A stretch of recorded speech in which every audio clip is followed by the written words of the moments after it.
il y a 3 petites parties.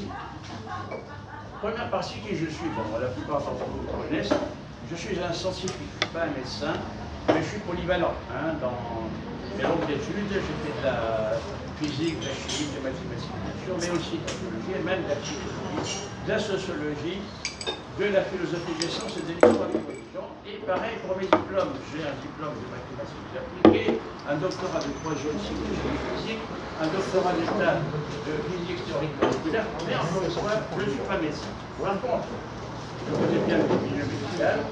J'ai une fille qui est professeure de dermatologie, un gendre qui est cardiologue, un cousin qui est neurologue, psychiatre, etc. Et quand j'ai besoin de renseignements, je passe un coup de fil à ma fille, elle m'envoie la documentation, d'ailleurs, il y en a ici, que je vais citer. Bien. De toute façon, même si j'étais médecin, je ne serais pas plus crédible que de l'étant. Rappelez-vous Pasteur, il était chimiste, pourtant il a réussi à, comment dirais-je, à révolutionner la médecine, puisque tous les médecins ne sont pas d'accord. Alors, pourquoi je dis que je suis un scientifique? Parce que c'est important, parce que on nous a parlé d'un conseil scientifique, etc., etc. En fait, c'était un conseil composé, non pas scientifique, de vrai, c'est-à-dire de chercheurs, mais de médecins, qui en plus étaient souvent des apparatchiks, qui avaient cessé de pratiquer la médecine depuis pas mal de temps, et qui étaient au fond des bureaucrates. Le seul vrai scientifique au sens où je l'entends, c'était Didier Raoult, qui a claqué la Corse, qui est allé dans son institut de Méditerranée à Marseille. Alors, pourquoi conseil scientifique? J'aurais pu dire conseil médical, mais parce que le mot scientifique, ça appelle. Même Karl Marx appelait son socialisme scientifique. Ça vient du 19e siècle, où la science, promettez-vous, vous connaissez le scientisme, etc. Deuxième point, moi, maintenant, avons eu le Covid, sous forme légère, et je vais vous dire pourquoi. C'est que pendant des mois et des mois, nous avons suivi une sorte de régime avec des compléments alimentaires, etc. Enfin, je ferai la liste vers la fin. Voilà. Et alors, une anecdote amusante, c'est qu'un beau jour, j'étais aux toilettes, et puis je reçois un coup de fil de ma fille, urgent, qu'est-ce qui se passe? La fille qui est porteur de elle me dit, tu t'habilles, tu vas à la pharmacie, tu achètes tout de suite, je t'envoie une ordonnance par email, donc je t'envoie une ordonnance par email. Je vais voir, je sors des toilettes, je vais voir. C'était l'ordonnance de l'hydroxychloroquine et de l'azithromycine. Elle venait d'apprendre que, enfin, l'histoire du protocole du docteur Didier Raoult, c'était pas encore connu par le grand public, mais les médecins connaissaient. Le lendemain, on en a parlé. Donc j'ai filé à la pharmacie, je demandais ça, on m'a dit, ah ben, on n'en a plus. Il y a un médecin qui est venu, qui a rappelé 10 doses. Merde. Alors j'ai fait 3-4 pharmacies, jusqu'à la pharmacie là, de Tolbiac. J'ai présenté l'ordonnance, je leur ai dit, vous en avez ou pas? Ils me regardaient un drôle d'air, comme si j'étais un repris de justice. J'ai écouté, ma fille est professeure de médecine, qui m'a fait l'ordonnance. Finalement, ils m'en donnaient. Ils m'en donnaient, alors elle a fait l'ordonnance pour ma femme, bien sûr. 2 traitements d'hydroxychloroquine et d'azithromycine, pour moi, ils prennent. Je les ai mis dans un coin, précieusement. Bien. Mais moi, j'ai lu toujours les notices. Hein. Bon. Très scientifique, hein, c'est une curiosité. Et qu'est-ce que je vois? Je vois que l'azithromycine, alors il faut savoir que l'azithromycine, c'est un dérivé de la streptomycine. La streptomycine, c'est très efficace contre des infections bactériennes, mais ça provoque souvent des troubles neurologiques. J'ai un ami qui a failli devenir sourd, lorsqu'il a failli devenir aveugle, avec la streptomycine. L'azithromycine, c'est un dérivé amélioré de la streptomycine. Alors pourquoi l'azithromycine? Parce que ça prévient les infections bactériennes pulmonaires. Parce que les gens, ils ne meurent pas du virus, ils meurent d'une infection, comment on appelle ça, proportionniste. En général, une pneumonie. Alors l'azithromycine, la pneumonie, c'est éradiqué. Et pourquoi l'hydroxychloroquine? L'hydroxychloroquine, il faut savoir ce que c'est. C'est un dérivé de la quinine qui a été utilisé pendant des années contre le paludisme, qui est également utilisé contre des maladies, comment dirais-je, inflammatoires. Quand on est allé en Afrique du Sud, on est allé là au centre de vaccination tropicale de Tolbiac. On a dit qu'est-ce qu'on va faire? Alors on a refait diphtérie, typhoïde, tétanos, on a rajouté, pas la variole, vous avez dit le BCG, c'est la vie. On a rajouté, je sais plus quoi, la l'hépatite, machin, etc. Alors, j'avais demandé aussi la fièvre jaune. Après, il y a la fièvre jaune. Il m'a dit, non, non, vous ne vaccinez pas contre la fièvre jaune. Vous êtes trop âgé, c'est trop risqué pour vous, vous risquez une méningite. Moi, je n'ai pas envie de le trapper. Alors, en possible, il dit, pas de question. Alors, ils m'ont dit, où est-ce que vous allez? Vous avez dit, moi, je vais au nord. Je vais un point au nord de l'Afrique du Sud. Je ne regarde pas. Je regarde, c'est pas trop. La fièvre jaune, c'est au sud. Au nord, c'est plutôt le paludisme. On vous donne un truc contre le paludisme. Alors, une semaine avant, une semaine pendant, une semaine après, devinez ce qu'on a pris, de l'hydroxychloroquine. Mais c'était 100 mg par jour. Alors que le protocole du Faro, c'est 600 mg par jour. Et moi, qu'est-ce que je vois sur la notice? Je vois que ça provoque des arythmies cardiaques. Alors, aussi bien l'azithromycine que l'hydroxychloroquine provoquent des arythmies cardiaques. Pour moi, je souffre non seulement d'hypertension, mais d'arythmies cardiaques. Alors, dans mon inconscient reptilien, je me suis dit peut-être que ma fille veut arrêter avant l'heure. Hein? Bon, enfin, ceci étant, Dieu merci, on n'a pas eu. Quelques temps après, il y a Didier Guignard, je ne sais pas s'il est ici. Oui, oui. Ah, il est ici. Il me téléphone, il me dit, je suis à l'hôpital. Tu sais, je viens d'attraper le virus, je suis sous oxygène, etc. C'est un cas contact. Alors il se trouve qu'une semaine avant, j'avais fait une conférence là-bas. La salle était pleine, mais c'était une personne par table, l'espace était 1 mètre, les fenêtres étaient ouvertes, tout le monde avait un masque, il n'y avait que moi qui n'avais pas de masque, que je veux parler. J'étais à 3 mètres. Bon. Pas de risque. Bon, alors, il me reste à téléphoner, j'ai dit, bon, c'est gentil de ta part, et je ne trouve aucun risque. Enfin, ceci étant, bon, j'avais quand même un peu de tout, mais ça m'arrive souvent de tousser quand j'avale de travers, ou en général moi. Hein? J'avais le nez qui coulait un peu, mais comme je sors tous les jours qu'il fasse beau ou mauvais, bon, ma femme, d'habitude, elle a une bronchopneumonie ou une laryngite, tous les hivers, parce qu'elle n'est pas accoutumée au ciel changeant de l'île de France, on dit comme ça. Pour elle, il fait chaud, il fait froid, c'est la fait bref, on avait tous un petit peu de fièvre espérable, ça c'est mon métabolisme. J'ai pas fait attention. Bon, sauf que ma femme me disait j'ai très froid. Et puis pour la première fois depuis des années, elle se blottissait contre moi. J'ai très froid. Moi j'avais rien. Puis à un moment donné, alors comme je vous dis, je prenais tout un régime tous les mois. Hein, ça comprend de l'ail, des épices et d'autres choses. À un moment donné, je sentais plus l'odeur de l'ail et des épices. Ah merde, ça m'enlève le goût de la vie. Ah, Seigneur Dieu, c'est l'un des symptômes du Covid. Alors je téléphone à ma fille d'urgence. C'était une semaine ou deux, c'est-à-dire que normalement on aurait dû déjà être en réanimation. Hein, bon. Ma fille me dit, ah là là, bon, etc. Alors je lui dis, tu sais, je ne peux pas. Bon, elle m'envoie une autre ordonnance où elle remplace l'amoxicilline, l'azithromycine par de l'amitromycine, et puis elle me dit, l'hydroxychloroquine, c'est pas tout, en a pas besoin. Ma femme a pris de l'azithromycine, acide préventif, et moi de l'amoxicilline, acide préventif. Mais normalement, au moment où on a commencé à en prendre, le régime devait être en même. Bref, on n'a rien eu. On n'a rien eu, je crois que c'est grâce au régime que je suis. Et ça c'est tout. Maintenant, pourquoi ce débat? Parce qu'un beau jour, je reçois un courriel de Bernard Levé, il me dit, Jean, que faut-il en penser? Alors, je m'en trouve une liste de propos complotistes, etc. Je mets du temps à répondre parce que bon, je suis pas comme ça, je suis pas très bien réfléchi. Je lui réponds et c'est diffusé un peu partout. Et notamment, Christian Velpri reçoit une copie. Est-ce qu'il est ici, Christian Velpri? Ah! Alors, il a fait faux bon. Alors il reçoit ma réponse en copie et m'écrit en disant comment toi, moi je croyais que tu étais un scientifique sérieux, tu verses encore dans ces machins-là, j'espère que tu n'as pas de conflit d'intérêt. On m'a jamais offert un centime comme ce soit. Alors je lui réponds d'être normal, etc. Il me répond par email véritablement, presque à jouer, ça y est. Voilà, maintenant c'est classé. Mais sans Velpri, c'est quelqu'un, c'est en Égypte, donc et qui a produit. Il considère d'ailleurs que les grands philosophes et savants grecs étaient en fait soit égyptiens, soit de culture égyptienne. Ah, d'accord. Il m'a peu répondu. Et je demandais à Nadia, on pourra organiser un débat là-dessus. Moi aussi, parce que je pensais qu'il allait venir. Et il va peut-être venir. Bien.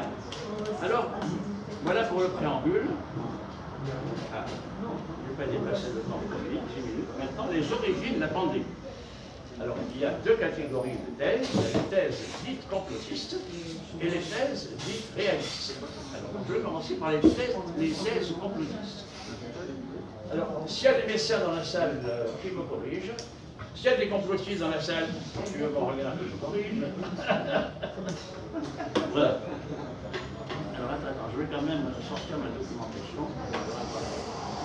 Les choses en ordre. J'ai parlé du préambule.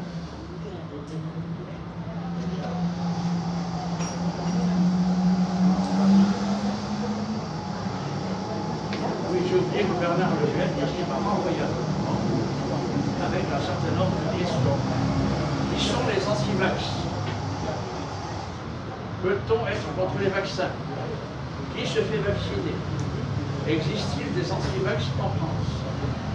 Qui se soucie des victimes des vaccins? Les scientifiques indépendants, les esprits libres, en guise de conclusion. On y reviendra quand je parlerai des vaccins. Et pour l'instant, je vais parler des thèses sur l'origine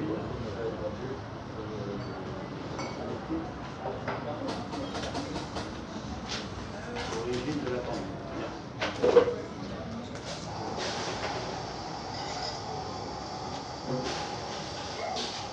Est-ce que c'est important de s'arrêter sur la thèse complotisme? C'est très important. Il n'y a que ça.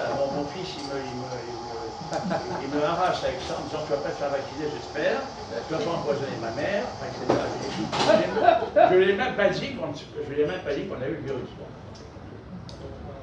Alors, il y a donc une multiplication de sites internet faisant usage de faits réels, mais pour contester les médias officiels qui, il est vrai, possèdent un matraquage sans précédent. Et là, aucun argument rationnel ne peut prévaloir contre ce que Antoine Dant a appelé la religion du complot, car l'absence de preuve devient la preuve ultime qu'on vous cache quelque chose. C'est le point de la paranoïa. Je veux quand même signaler, comme je m'intéresse beaucoup à l'histoire et à la philosophie des sciences et de la religion, je veux quand même signaler que toutes les époques troublées induisent ce genre de méfiance condescendant de ceux qui savent. Sous le bas empire romain, il y avait les gnostiques. Les gnostiques qui s'opposaient aux juifs, aux chrétiens, aux païens. Eux, ils savaient, ils avaient la gnose, la connaissance suprême. La connaissance qu'il y avait un Dieu bon au-delà du Dieu mauvais, créateur. Bref, je veux rentrer là-dedans, c'est une autre affaire. Hein, les héritiers des gnostiques en France, c'était les cathares, comme vous savez. Mais ça s'est reproduit avec les romantiques après la Révolution française. Alors, romantique, c'est le Sturm-und-Drang, c'est Werther, etc. Il y a une analogie, disons, psychique entre les gnostiques du bas empire romain ou les romantiques de l'après-Révolution française, parce que c'est des époques troublées. Le bas empire romain, ça a précédé la chute de l'empire romain, le passage de l'Antiquité au Moyen-Âge. Et comment dirais-je, la Révolution française, ça a été une sorte de cataclysme sociologique, qui est d'ailleurs à la source de toutes les révolutions qui ont suivi, qui a servi de modèle de toutes les révolutions. National-socialiste, communiste, chinoise, ça a été le modèle, ça a été le pattern. Donc c'est très important et ça a déstabilisé les peuples, n'est-ce pas, européens, qui se sont posés des questions. Alors il y a eu une sorte de mélange de scientisme, des gens qui se rapprochaient à la science, et d'occultisme, des gens qui disaient alors les spiritistes, Alain Kardec, etc. Ça allait ensemble. C'était une sorte de dialectique entre le scientisme et l'occultisme, parce que c'était une époque troublée. Donc je le parent. Et maintenant, nous vivons aussi l'époque à cause de tout ce que vous savez. Je ne reviendrai pas là-dessus. Et donc, nous revenons à cette idée des gens qui savent, dans la gnose, savent mieux que les autres. Mon fils me dit, tu sais rien, je n'es pas médecin, moi non plus. Tu as une sœur qui est prof de médecine, on pourrait l'écouter. Ah oui, mais elle fait partie du système. Le nouvel ordre mondial, etc. On peut y revenir. Bref. toutes les époques. Donc, alors maintenant, les tests qu'on peut faire, la première thèse qu'on peut faire, c'est qu'il n'y a pas d'épidémie sérieuse, ou même pas d'épidémie du tout. C'est une attitude sceptique très ancienne. Il y en a qui contestent l'existence de Moïse, ou que Moïse était vraiment un hébreu qui a libéré ses frères. C'était un prince d'Égypte. Un hébreu, il dit ça. Et là, qui disent qu'en réalité, il ne voulait pas du tout les libérer, mais les faire partir, c'est des immigrés. D'ailleurs, il est écrit dans la Bible qu'ils deviennent trop nombreux. Le pharaon commence à avoir peur d'eux. Alors, soi-disant, il les retient, mais c'est pour les faire partir. D'ailleurs, dans le Sinaï, il se révolte contre Moïse. Il dit pourquoi je vous ai fait partir? On était bien là-bas. C'est le loup et le chien. Alors, Jésus, bien sûr, s'il existait, il n'existe pas du tout. C'était un sage, une sorte de chef de la secte essénienne. Voilà. Ou alors, bon, on veut bien qu'il existait, mais il a été marié. C'est l'Église catholique qui a occulté le fait qu'il était marié. D'ailleurs, on sait avec qui? Avec Marie-Madeleine. Les noces de Cana, c'était ses noces, bien entendu. D'ailleurs, pourquoi sa mère lui dit il n'y a plus de vin? Est-ce qu'on demande à un invité il n'y a pas de vin? Ça ne peut être que le marié. Donc, il est marié. Voilà. Et puis d'ailleurs, il était rabbin. On dit c'est un rabbin un peu hérétique, un rabbin du Nord. Il n'était pas très accepté par le rabbin du Sud, mais un rabbin, il doit être marié. Et puis alors il a dit, bon ben ok, on veut bien, mais il n'a pas été crucifié. Ça c'est n'importe quoi. Ça c'est la thèse des deux sectes. Une secte, thèse qui a été reprise d'ailleurs par les musulmans. Pour les musulmans, un prophète ne peut pas mourir sur la croix. Jésus n'a pas été crucifié. C'est quelqu'un d'autre. C'est Simon Sirène. Alors Mahomet, bien sûr, alors nous on sait qu'il a existé parce que c'est plus récent quand même. Par contre, alors on a inventé des tas de choses sur sa généalogie. Et puis on conteste également des tas de choses, souvent je dis cette histoire du voyage onirique à Jérusalem, alors je ne parle pas de Zoroastre et du Bouddha, alors Zoroastre dont Voltaire dit que vendre, le Bouddha il n'est pas du tout postérieur à Jésus-Christ, mais il était antérieur, non, il n'était pas antérieur mais postérieur. En fait, Étienne Couvert, un hérésiologue chrétien moderne, prétend que le Bouddha en fait c'est une sorte d'avatar de Jésus. C'est une sorte de... Alors, plus récemment, Shakespeare et Molière. Bon, moi, quand j'étais allé en cours d'anglais, on disait Shakespeare, il n'a pas existé. C'est un nom collectif. Molière, pareil. On ne sait pas, c'est peut-être pas du tout. Quelqu'un d'autre qui a pris mon Molière. Alors, je vous signale quand même qu'au jour d'aujourd'hui, il y a un certain Nicolas Bourbaki, dont on sait qu'il n'existe pas. Parce qu'on sait que c'est le nom collectif d'un groupe de mathématiciens qui a décidé de s'appeler Nicolas Bourbaki. Alors il y a qui dit que Shakespeare et Molière c'est pareil, c'est un nom collectif. Voilà. Alors bien entendu, on va contester le 11 septembre 2001. Si jamais vous prenez un hélicoptère pour surveiller, pour survoler le lieu de l'attentat, on vous montre des images virtuelles. En réalité, les tours sont toujours là. Alors, le voyage sur la Lune. Le voyage sur la Lune, c'est un trucage hollywoodien. Les Hollywoodiens, ils savent faire ça. Hein. Bon. Bien. Et alors là, je suis toujours sur antenne. Le président Macron, pour lequel j'ai beaucoup de respect, et son épouse, et son épouse, eux-mêmes, ont contribué à propager cette idée que c'est pas sérieux, c'est une grippette. On les a vus aller au théâtre en rigolant, n'est-ce pas? Bon. Alors peut-être qu'ils ne croyaient pas vraiment, hein. Ou peut-être qu'ils y croyaient, mais qu'ils ont voulu laisser entrer l'épidémie pour se débarrasser des gilets jaunes qui les emmerdaient depuis un an et demi. D'ailleurs, la preuve en est que, alors que le nord d'Italie était le plus infesté, il a laissé entrer 3000 Milanais qui étaient des supporters d'un match qui a lieu à Lyon. Alors, je suis désolé, mais quand le premier pays d'Europe à être infesté, c'est l'Italie et le nord de l'Italie, on ne laisse pas arriver 3000 supporters à Lyon. Alors peut-être que c'était pour s'attirer les votes des fans de football, ou peut-être aussi c'est pour être sûr que l'épidémie va bien se développer, que les gilets jaunes vont rentrer chez eux. Bien. Alors, moi je pense que c'est quand même un gamin apprenti sorcier qui a été piégé, qui est maintenant piégé. Il a voulu jouer à l'apprenti sorcier en disant les gilets jaunes terminés, il n'a pas compris. Ah, mais on peut jouer avec des gens mais pas avec un virus. Alors je crois qu'il a été piégé. Il est piégé maintenant entre le chantage des milieux médicaux qui lui disent attention, hein, vous confinez, sinon on doit choisir entre qui va vivre et qui va mourir.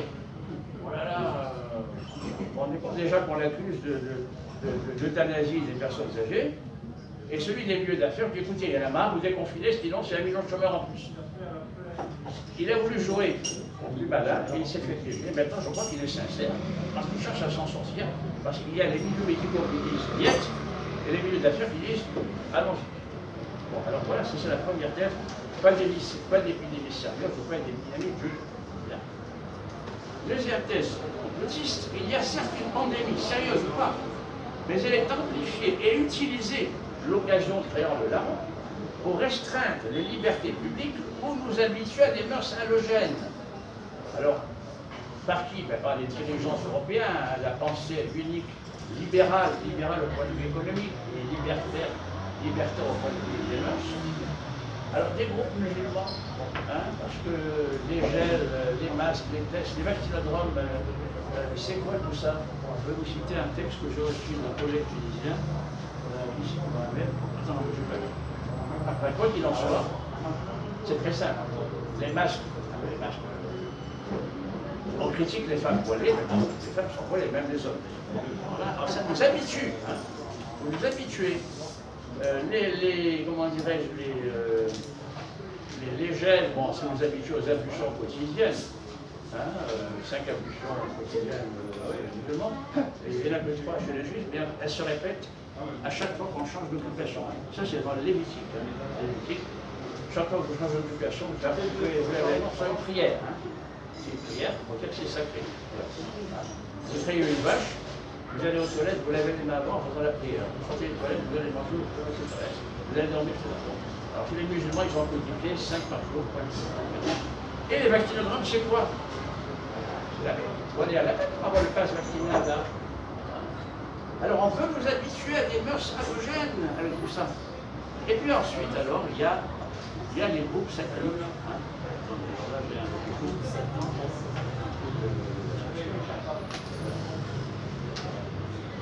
Transformation rituelle occulte du coronavirus.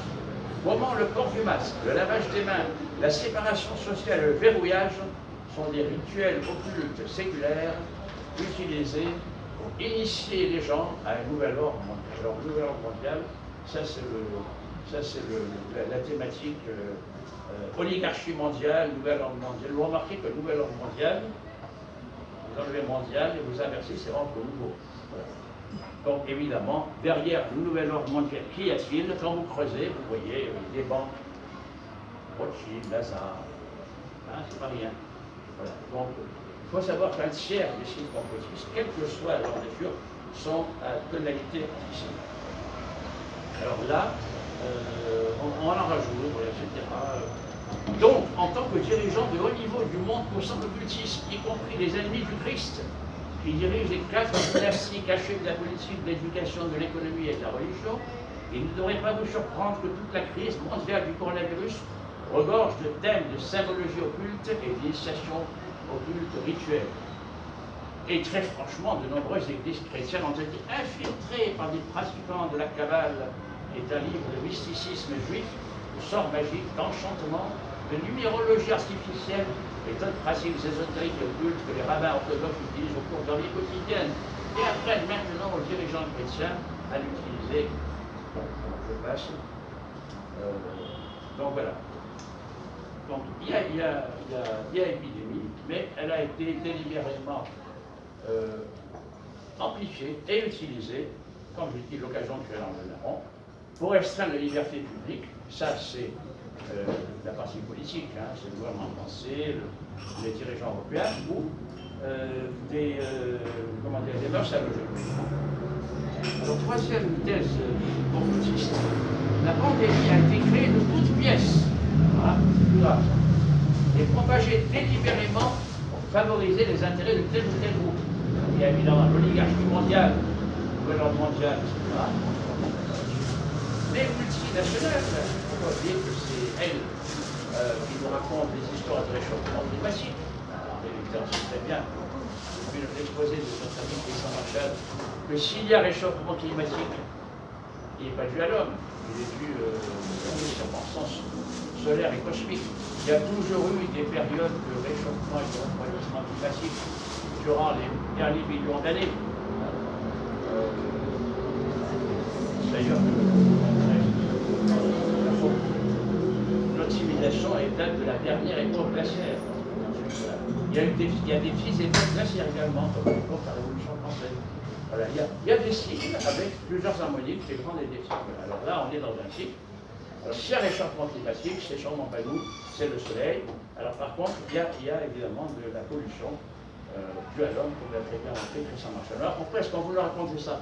Parce que tous ces Covid, 21, etc., il ne faut pas oublier que la conclusion, c'est quoi?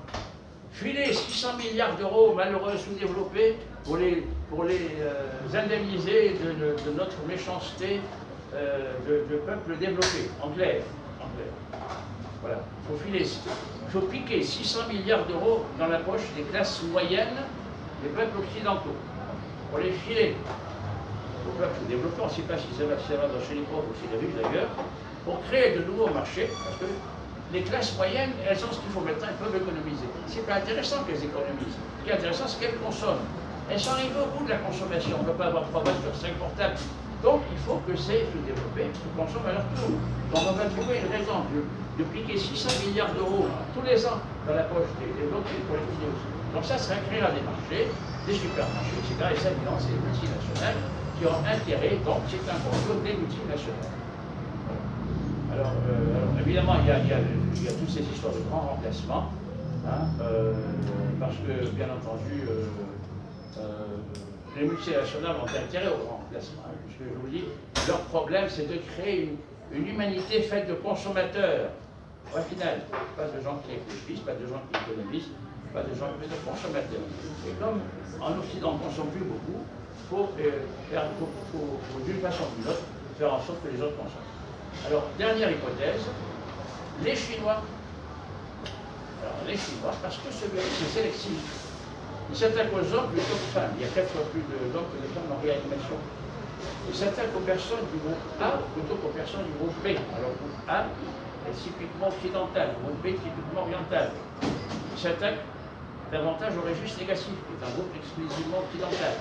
Bien. C'est quand même bizarre. Alors là, j'ai un article de presse d'un journal d'extrême droite que je ne citerai pas pour ne pas mais où il est dit, alors c'est un certain Anthony Fauci qui a été l'immunologue qui a conseillé Donald Trump et Joe Biden à sa suite sur la gestion du Covid-19. Alors il va y avoir un grand scandale, bien sûr, parce que Fauci a caché que la Chine est délibérément à l'origine du Covid. Je lis un extrait. Le 26 mai 2021, Anthony Fauci a été interrogé par des sénateurs républicains sur les estimations budgétaires du National Institute of Health et l'état de la recherche médicale au Capitol Hill à Washington. Durant l'audition, Fauci a déclaré que le National Institute, etc., ont financé l'Institut de virologie de Wuhan dans le biais de l'alliance EcoHealth à hauteur de 600 000 $ par an, etc., pour 5 ans. Le docteur Fauci a nié que le financement a été spécifiquement alloué pour la recherche sur le gain de fonction qui modifie un virus pour le rendre plus transmissible ou mortel, afin éventuellement de mieux prédire les nouveaux agents pathogènes et les moyens de les combattre. Alors j'ajouterai le New York Post. Nous savons que le New York Post, c'est un journal fondé par l'Église de communication pour contrebalancer le New York Times et le journal Bobo de la côte ouest, a rapporté les propos de Donald Trump exigeant que la Chine paye 10 trillions de $ pour les destructions qu'elle a causées.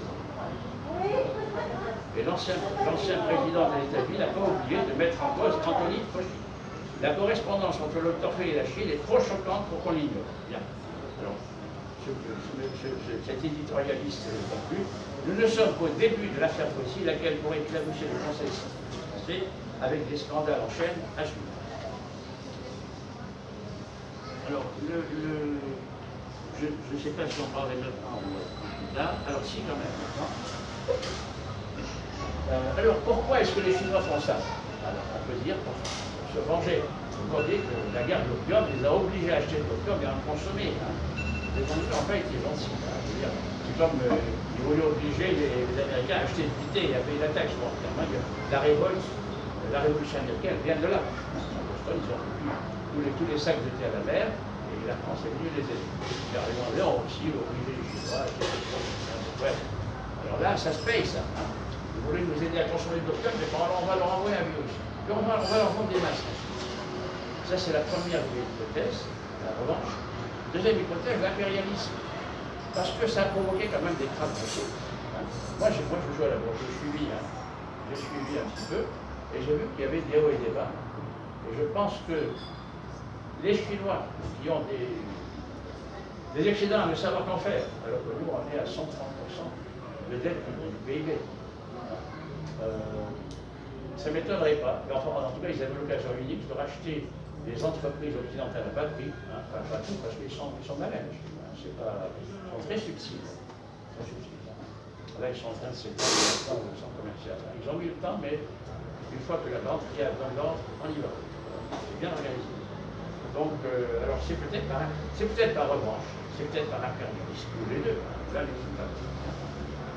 Alors, Luc Montagnier, pourquoi je le cite? Parce que c'est quand même lui qui a eu le prix Nobel pour sa découverte du virus du sida. Alors, il s'est un peu déconsidéré en disant qu'il y avait que cette histoire de mémoire de l'os de Jacques Benguelis n'était pas complètement idiote, moi je ne crois pas. C'est la base de la vaccine. C'est toute une histoire. Je connais bien Montagnier, je connais aussi Benguelis, c'est mon droit de prédiction, mais plein d'autres. Il s'est un peu déconsidéré. Mais alors il a trouvé quelque chose quand même de sérieux. Et là on peut le croire. Il a trouvé que dans l'ADN du Covid, il y a 20 nucléotides qui sont identiques à ceux du sida. Ça sort de la bouche du cheval. Alors, il faut savoir que l'ADN, hein, c'est une double hélice, dont chaque branche est faite d'une suite de nucléotides. Il y en a 4. Il y a A, T, G, C, G, enfin, dans un ordre qui détermine les protéines qui sont synthétisées. C'est le code génétique. Donc, dans cet ADN, alors, il y a des séquences A, D, T, A, D, T, C, etc. Bon, bref. Qu'il y en a 20 qui sont celles du sida. Si vous faites un calcul des probabilités, c'est peu de problème. Alors, de deux choses l'une, ou bien les Chinois ont fait joujou avec ce bijou, ce laboratoire P4 que leur a offert la France, avec des collations que la France avec les fonds américains, en disant on va être les premiers à découvrir le virus du sida, on va montrer qu'on est plus fort de tous ces gens-là. Ça fait 20 ans qu'on cherche un vaccin contre le sida. On n'a pas trouvé. Je crois qu'on n'en trouvera pas, pour d'autres raisons. On ne peut pas rentrer là-dedans. Mais ils se sont dit, nous on est plus malins que les autres, on va découvrir le vaccin avant eux. Alors peut-être qu'ils ont cherché à faire ça, peut-être pas un vaccin, peut-être. Ou peut-être que, bon, ils ont fait exprès, pour les raisons du l'homme blanc âgé, c'est qui l'homme blanc. C'est nous qui sommes avec les sociétés occidentales. On l'élimine, on n'a plus que des femmes, jeunes, couleurs, et voilà. On est prêt à les civiliser. Voilà. On est bien parti. Voilà. Là, je suis en train de. Je ne parle pas de mes idées, je parle des chiffres conclusifs. Alors, Luc Montagnier, il a quand même trouvé autre chose. Alors là, c'est très controversé. Donc, d'une part, ça, 20 nucléotides du sida successifs, là, vous savez de quoi il parle. Et moi, je pense, je donne le préjugé favorable aux Chinois, je pense qu'ils ont cherché à découvrir un vaccin avant le monde.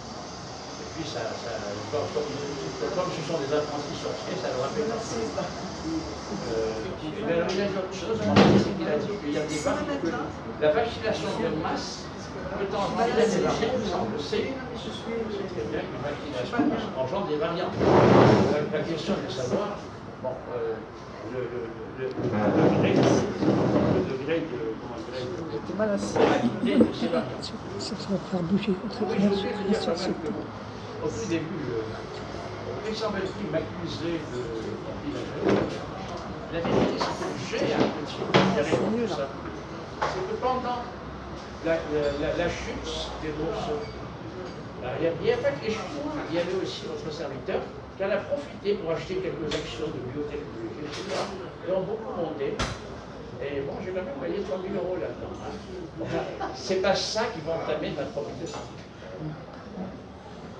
Bien. Alors.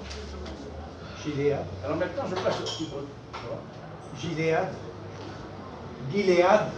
Ah non, moi j'ai acheté Novacite, Ben alors, ce qu'il y a, c'est que j'ai voulu réitérer, mais là, ça a craqué. Donc, j'ai reperdu la moitié de ce que j'ai gagné. Il ne faut jamais rejouer quand on a gagné. C'est comme... voilà. Bon, ben, ouais, c'est mon problème. Donc, alors, je passe aux thèses réalistes. Alors, comme les pandémies virales précédentes, sans oublier la grippe saisonnière, ce virus a une origine précise, mais sa propagation a été amplifiée par la mondialisation, les voyages, les échanges, voilà. Alors, je vais quand même vous dire, voilà. Là, j'ai une liste où on parle du coronavirus, des coronavirus, parce qu'il n'y a pas que celui-là, hein. Il y a le SRAS, le H1N1, l'Ebola, etc.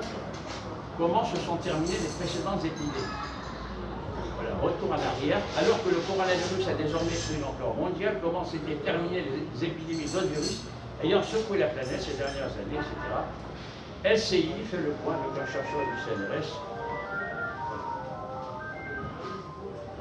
Alors, comment ça s'est terminé en 2 mots? Voilà. Non, mais c'est pas ça que Tu l'as pas lu. Alors, il y a une immunité saisonnière qui a été acquise au public. Alors, pour la grippe saisonnière, c'est autre chose. Alors, je fais quand même une liste, ça c'est intéressant.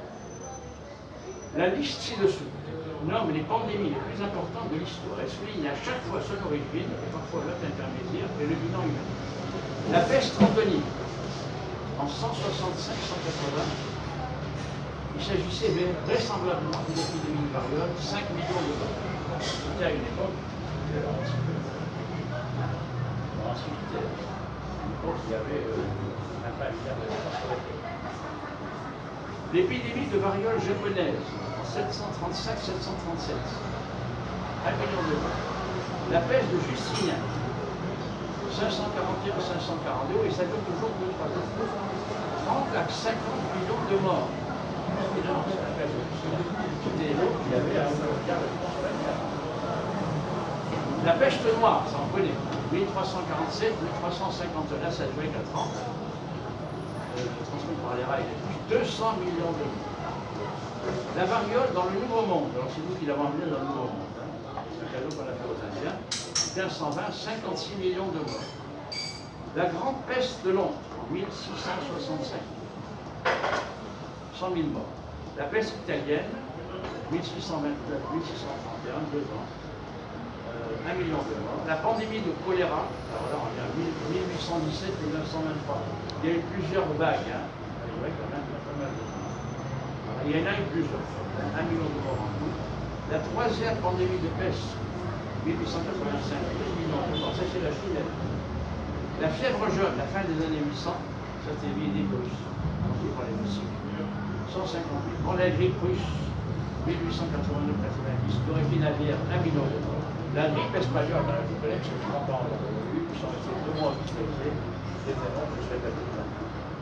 Alors la grippe espagnole, 1918-1919, alors ça c'est un virus H1N1, 40 à 50 millions de morts. Il faut savoir quand même qu'on l'a appelé espagnol, parce que comme on sortait de la Première Guerre mondiale, tous les pays l'avaient, mais les gens n'ont pas osé dire qu'il y avait une grippe mortelle qui s'est pour ne pas démoraliser des gens qui avaient déjà subi la guerre. Voilà. Seuls les Espagnols qui n'avaient pas participé à la guerre ont osé le dire. Mais en fait, elle venait de soldats américains, qui eux-mêmes l'avaient chopé de travailleurs chinois sur les chemins de fer. Donc c'était des travailleurs chinois sur les chemins de fer aux États-Unis qui l'avaient transmise à des Américains, dont les soldats l'avaient transmis en Europe. Toute l'Europe a été infestée, mais seuls les Espagnols qui n'avaient pas fait la guerre mondiale, évidemment, on appelé grippe espagnole. Mais elle n'a rien d'espagnol, c'était elle aussi, disons, américano-chinoise. Le gène. La grippe asiatique, bon ça je connais, hein. J'étais étudiant à Paris, une grande partie des employés de la boîte étaient malades, alors j'ai trouvé un job pour la remplacer. Ma femme par contre qui était excellente, elle était dans le travail. Là c'est un virus qui a eu 1 million de morts. La femme a failli passer. La grippe asiatique. La grippe de Hong Kong, 1968-70. Oui, c'est toujours 2 ans. C'est toujours des H1, là, 1 million de morts. Le VIH, le sida, alors ça vient d'Afrique. Ça vient du singe vert, comme le chimpanzé. Actuellement, entre 25 et 35 millions de morts. Vous savez d'où ça vient? Enfin, ça, j'en parlerai tout à l'heure. La grippe porcine, alors on est plus près de chez nous, 2009-2010, virus H1N1, 200 000 morts. le SRAS, syndrome respiratoire, etc., aigu, symptomatique. C'est dû à un coronavirus, chauve-souris, civette, 770 000. Alors, il faut savoir que c'est quand même assez. Je crois que c'était, je ne sais plus qui était ministre de la Santé à l'époque, c'était une dame, qui a commandé des dizaines de millions de vaccins et de masques qui n'ont jamais servi. C'est chaud. Bachelot. C'est Roselyne Bachelot. Et d'ailleurs, quand on l'a nommé ministre, elle a frimé en disant qu'il vaut mieux prévoir, parce qu'on l'a accusé d'avoir fait des dépenses pour rien. Elle a acheté des dizaines de millions de vaccins et de masques qui n'ont jamais été étudiés, qui ont été jetés. Voilà. Alors ça, c'était à titre relatif. Et pourtant, ça n'a fait que 770 morts, essentiellement en Asie. Alors Ebola, ça, c'était beaucoup plus dangereux. C'est transmis par les animaux sauvages en 2014, 2015, 2016, 11 000 morts. Là, ça n'a pas été éradiqué par un vaccin, mais par des mesures prophylactiques. C'était sérieux, les mesures prophylactiques. A vu la détection du en octobre 2001. Il meurt en trop. C'est comme la peste à Marseille. Hein. Le roi avait dit en visage de la région. Alors le MERS, ça vient du chameau, au Proche-Orient, 850 morts. Et enfin, le Covid-19. Actuellement, il y a quand même 3 millions de morts dans le monde et 110 000 morts en France. Alors, si j'ai signalé mon cas particulier, je ne suis pas le seul à avoir eu une forme légère. Il y a des tas de voisins qui l'ont eu. Il y a l'une des voisines qui est juge au tribunal administratif et néanmoins très sceptique sur les vaccins, qui l'a eu, mais alors elle l'a eu plus que moi. Elle a juste téléphoné au SAMU en pleine nuit, elle et son mari. Voilà. Bon, voilà. Maintenant elle est blindée, elle est blindée avec un anticorps, il n'y a pas besoin de s'en occuper. Nous aussi, on a des anticorps plus qu'en nous en veut. Mais il y a très peu de gens autour de moi, ou des personnes âgées, qui soit n'ont pas été vaccinés, soit ne l'ont pas eu. Très souvent, les gens l'ont eu, tiens. Votre ami l'a eu, moi j'ai eu, ma femme l'a eu, je suis persuadé parmi vous. Quand je suis allé chez mon cardiologue pour faire mon truc trimestriel, il y avait la dame qui me faisait des problèmes. J'ai dit, vous savez, j'ai eu le coronavirus. Il a vu moi aussi, mon mari aussi. Le Canada, moi aussi, moi. Je lui ai demandé, qu'est-ce que c'est cette histoire? Ça veut dire qu'en réalité, il n'est pas si dangereux que ça. En réalité, sur les personnes qui l'ont eu, alors il y a des statistiques, il y a 1,5% de gens qui en ont. Sur toutes les personnes qui l'attrapent, il y a à peine 20% de cas plus ou moins sérieux, des gens qui ont des difficultés respiratoires provisoires, ils prennent le Doliprane, ça passe. Et puis 1,5% de gens qui en ont, et surtout des personnes âgées. Par contre, c'est très contagieux. Voilà. C'est ça, très contagieux. Voilà. Si moi je suis contagieux, toi tu ne l'as pas, là tu n'as pas le masque comme il faut, là je suis pas général, c'est très sûr. Il y a même l'histoire d'un restaurant où il y avait une dame qui l'avait. Il y avait la ventilation, les gens étaient autour. La ventilation a propagé le Covid dans toute la salle, tout le monde l'a eu. Oui. Alors, c'est pas très grave. C'est quand même plus sérieux que la grippe saisonnière. Mais c'est pas la grippe espagnole. Par contre, c'est très contagieux. Le sida n'est pas si contagieux. Hein. Il faut du sang, du sperme, même la salive, on ne sait pas. Tu peux t'asseoir dans le bus à côté de quelqu'un qui a le sida. Alors tu t'assois dans le bus à côté de quelqu'un qui a le sida. Là, tu l'as. Très contagieux. Et il paraît que le variant anglais est encore. Il n'est pas plus viral, mais encore contagieux. C'est sa contagiosité qui fait son temps. Il est en train de remonter dans ce moment. Et je pense qu'après notre réunion, il va. Mais ça ne vient pas de moi, parce que moi j'ai fait les écouvillons, j'ai pris le virus, j'ai fait une sérologie, je suis bourré d'anticorps. Moi c'est pareil, et d'ailleurs, Didier vient m'envoyer un mail en disant, moi je l'ai eu, j'ai pas vu une fois vaccinée. Est-ce que tu as fait un test d'anticorps? Non. Bah tu devrais. Parce que si tu en as beaucoup, tu n'as pas besoin, mais si tu en as, tu aurais intérêt. Alors, je continue. C'est dommage, je ne dis pas ce que je voudrais dire, mais bon, comment ça va pas être ça. Alors, il faudrait qu'on discute un peu. Non, bien sûr, mais je vais m'arrêter. Dès que j'ai terminé la première partie, je m'arrête. C'est un peu trop longtemps. Alors, la consommation de chauves-souris et de pangolin, vivant par les Chinois, puis une mutation humaine. Voilà. Ça, c'est une origine réaliste, possible et même probable. Il ne faut pas oublier que le sida, d'où il vient de ce pétri reculé d'Afrique. Consommer de la cervelle de singe pour s'approprier la connaissance que le singe avait de la forêt. c'est pas évident, en mangeant de la cervelle de singe, vous allez s'approprier la connaissance que le c'est comme dans certaines tribus amérindiennes, on mange les cervelles des sorciers des personnes âgées parce qu'on dit on va s'approprier leur savoir. Le problème, c'est que si tu manges de la cervelle de singe vivant, même s'il est plus autre chose, à ce moment-là, le virus, il a l'otage de le singe. En passant chez l'homme, il mute et là, il devient mortel. Et alors, comment est-ce qu'il s'est propagé en Occident? Parce que les soldats de Fidel Castro, 10 000 soldats, sont allés libérer ces braves Africains, les méchants colonialistes, impérialistes, etc., etc. Comme il en fallait quand même des femmes, bon, voilà, l'Europe au guerrier, ils ont pris quelques Africains, ils ont attrapé la maladie, et les hétéros. Alors, en rentrant à Cuba, bon, ils l'ont transmis à d'autres. Les émigrés cubains qui venaient voir leurs parents de Floride l'ont attrapé, etc. Et de là, ça s'est transmis de Floride en Californie, parce qu'il y a des grands rapports sur les mêmes pas. Et pourquoi les homosexuels? Parce que la barrière anale est beaucoup plus perméable que la barrière vaginale. Donc on dit que c'est une maladie homosexuelle, mais en réalité c'est une maladie universelle qui est plus contagieuse chez les homosexuels. Et le premier cas détecté en France, c'est ce qu'on appelle le syndrome de Sarkozy. Le syndrome de Sarkozy, qui est un angiome malin, qui n'est pas extrêmement dangereux, mais qui, associé à cause de la défense, de la chute des défenses immunitaires provoquées par le virus, devient mortel. On s'est aperçu que certains qui avaient le syndrome de Kaposi, bon, on arrivait à soigner, etc., bon, ils mouraient vite fait. Alors on s'est dit, tiens, c'est comme ça que ça a été. Donc c'est comme ça que c'est passé. De la consommation de la cervelle d'un animal vivant à la terre entière. Actuellement, il y a 30 millions de morts. Alors pourquoi je dis ça? Parce que les Chinois sont coutumiers de consommation d'animaux vivants. Donc moi je vous dis, je m'appuie avec le professeur de médecine, Alain Collet, qui lui va souvent en dire dans son travail, lui aussi professeur de médecine. Il lui a dit, les Chinois consomment des animaux vivants parce qu'ils pensent ingérer de la vie en même temps. Ils pensent, en mangeant des animaux vivants, ingérer de la vie. C'est quand nous on prend des vitamines, des sels minéraux, des éléments. C'est encore des pratiques. C'est moi j'ai vu sur Internet, alors là j'ai été outré, un jeune Chinois. Non, écoute, c'est connu. Bon, je te raconterai, on n'a pas le temps. J'ai vu sur Internet un jeune Chinois hilar qui bouffait, qui croquait la tête d'un chaton vivant qui remuait les pattes et la queue à l'arrière. Bon, voilà.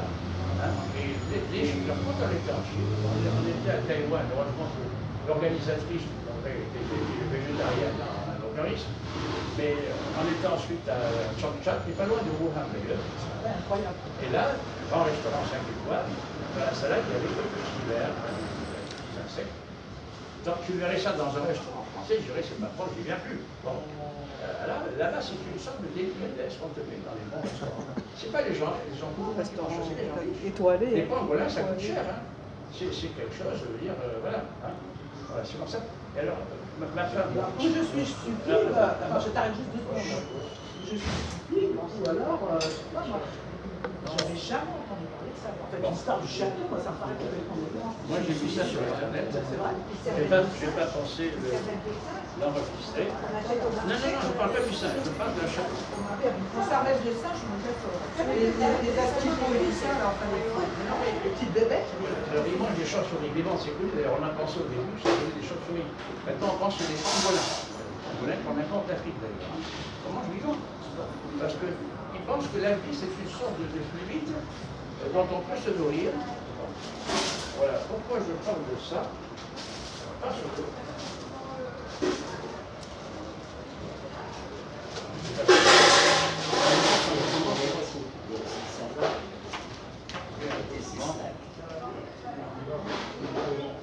alors moi je fais... Non, mais ça va, on va commencer à discuter. Non, mais attends, je termine. Non, C'est complexe, c'est pas comme ça qu'on fait une conférence. C'est pas vivant. Écoute, tu permets? Alors tu viens, tu écoutes. Parce que tu dis le Wikipédia, c'est pareil. Mais non, mais il m'énerve. Je termine, s'il te plaît. Je Allez. lis pas ton texte.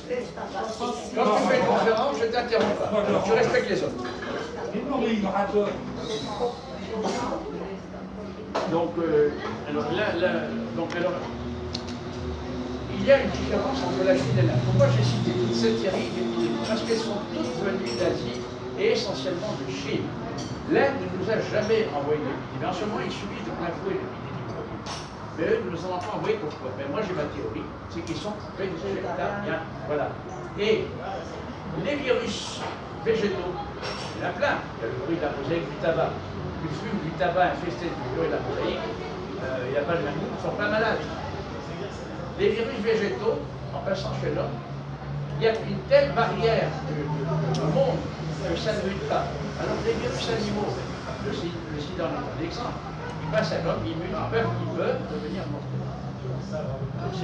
Alors je rappelle quand même, alors moi j'ai toujours mon petit volant religieux, que dans les règles de Noé qu'on trouve dans la Genèse, il est dit: tu mangeras la chair de tout animal, la chair, mais de son sang, tu ne mangeras pas, car son sang c'est ta vie, c'est sa vie, et son âme, et tu ne mangeras pas de son sang, et de sa vie, mais seulement de sa chair, sinon tu mourras. Il ne faut pas oublier quand même que ça, c'est l'orage, ça vient quand même de l'Égypte antique, qui a quand même 6 000 ans de civilisation avant notre.